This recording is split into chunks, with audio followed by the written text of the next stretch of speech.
복된 날입니다. 잘 쉬고 계시는지요? 고린도전서 11장을 봉독해 드리겠습니다. 내가 그리스도를 본받는 자가 된 것 같이 너희는 나를 본받는 자가 되라. 너희가 모든 일에 나를 기억하고 또 내가 너희에게 전하여 준 대로 그 전통을 너희가 지킴으로 너희를 칭찬하노라. 그러나 나는 너희가 알기를 원하노니 각 남자의 머리는 그리스도요 여자의 머리는 남자요 그리스도의 머리는 하나님이시라. 무릇 남자로서 머리에 무엇을 쓰고 기도나 예언을 하는 자는 그 머리를 욕되게 하는 것이요 무릇 여자로서 머리에 쓴 것을 벗고 기도나 예언을 하는 자는 그 머리를 욕되게 하는 것이니 이는 머리를 민 것과 다름이 없음이라. 만일 여자가 머리를 가리지 않거든 깎을 것이요 만일 깎거나 미는 것이 여자에게 부끄러움이 되거든 가릴지니라. 남자는 하나님의 형상과 영광이니 그 머리를 마땅히 가리지 않거니와 여자는 남자의 영광이니라. 남자가 여자에게서 난 것이 아니요 여자가 남자에게서 났으며 또 남자가 여자를 위하여 지음을 받지 아니하고 여자가 남자를 위하여 지음을 받은 것이니 그러므로 여자는 천사들로 말미암아 권세 아래에 있는 표를 그 머리 위에 둘지니라. 그러나 주 안에는 남자 없이 여자만 있지 않고 여자 없이 남자만 있지 아니하니라. 이는 여자가 남자에게서 난 것 같이 남자도 여자로 말미암아 났음이라. 그리고 모든 것은 하나님에게서 났느니라. 너희는 스스로 판단하라. 여자가 머리를 가리지 않고 하나님께 기도하는 것이 마땅하냐? 만일 남자에게 긴 머리가 있으면 자기에게 부끄러움이 되는 것을 본성이 너희에게 가르치지 아니하느냐? 만일 여자가 긴 머리가 있으면 자기에게 영광이 되나니 긴 머리는 가리는 것을 대신하여 주셨기 때문이니라.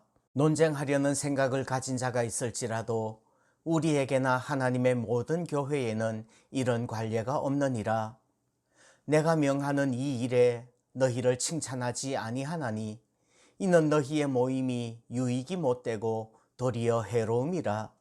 먼저 너희가 교회에 모일 때에 너희 중에 분쟁이 있다 함을 듣고 어느 정도 믿거니와 너희 중에 파당이 있어야 너희 중에 옳다 인정함을 받는 자들이 나타나게 되리라. 그런즉 너희가 함께 모여서 주의 만찬을 먹을 수 없으니 이는 먹을 때에 각각 자기의 만찬을 먼저 갖다 먹으므로 어떤 사람은 시장하고 어떤 사람은 취함이라. 너희가 먹고 마실 집이 없느냐? 너희가 하나님의 교회를 업신여기고 빈궁한 자들을 부끄럽게 하느냐? 내가 너희에게 무슨 말을 하랴? 너희를 칭찬하랴? 이것으로 칭찬하지 않노라.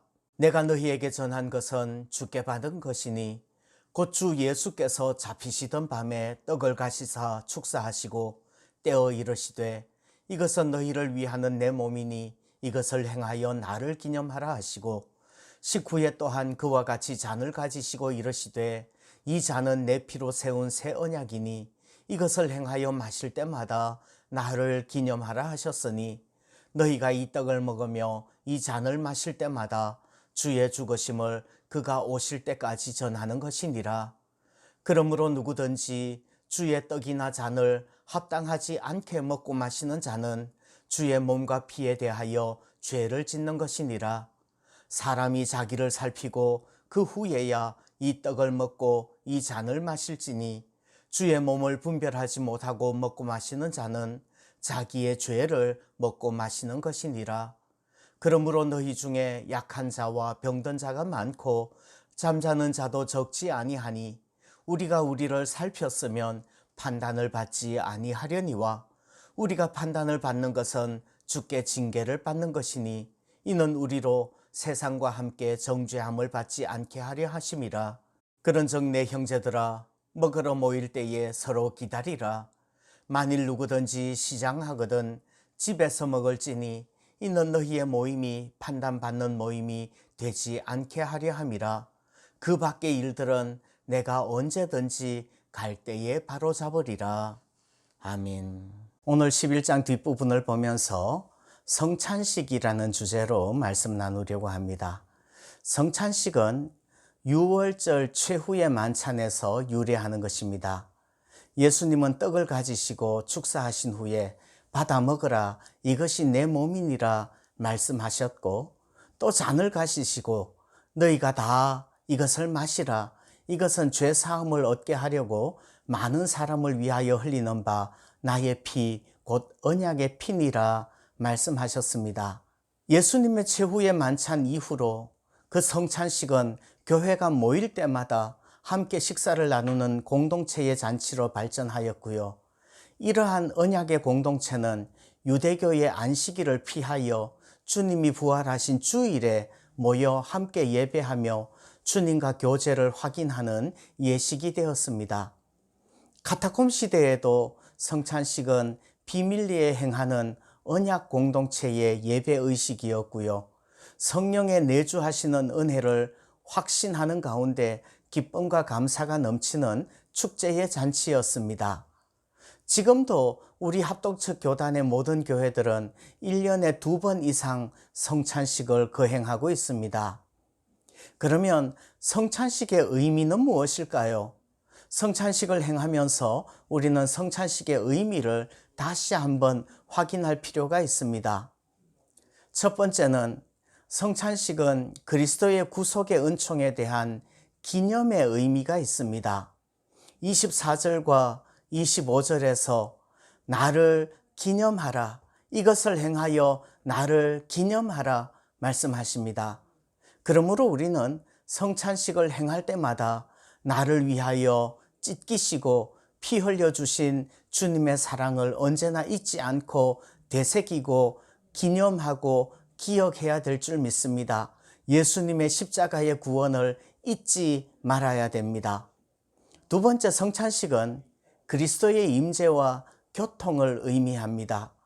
예수 그리스도의 살과 피를 믿음으로 받아먹는 성도들은 그리스도의 죽음과 부활에 동참하고 그리스도와 하나 되는 삶을 살게 되는 것입니다. 예수 그리스도의 영적 임재를 경험하는 것이 곧 성찬식입니다. 세 번째는 성찬식이라는 것은 하나됨을 확인하는 것입니다. 성찬을 행할 때 주님과 우리가 하나 될 뿐 아니라 함께 성찬을 행하는 사람들 모두가 한 공동체임을 확인하는 것입니다. 카타콤 공동체가 그랬고, 지금 어떤 연합 모임을 모일 때는 항상 주님의 이름으로 성찬식을 먼저 거행합니다. 우리는 하나라는 것이지요. 그리고 네 번째, 성찬식은 선교의 사명을 고취시키는 것입니다.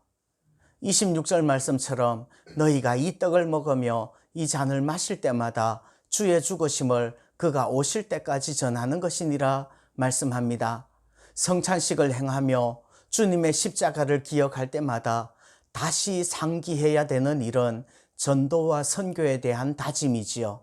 성찬식에 참여하는 모든 성도는 주의 대속의 죽음을 주님의 재림 때까지 전해야 됩니다. 전도의 다짐으로 성찬식에 참여해야 되지요. 그런데 오늘 말씀 뒤에 뒷부분에 보면 합당치 않게 성찬을 받아 먹어서는 안 된다고 말씀합니다.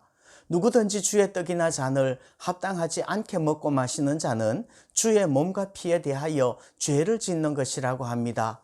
합당치 않게 먹고 마신다는 것은 무엇인가요? 그것은 교리적인 이해가 없는 것을 말합니다.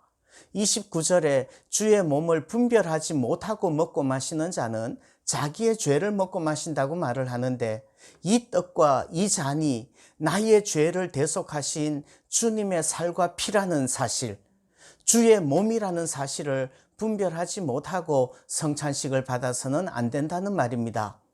주의 대속의 죽음에 대한 이해와 믿음이 없이 성찬을 받아서는 안 됩니다.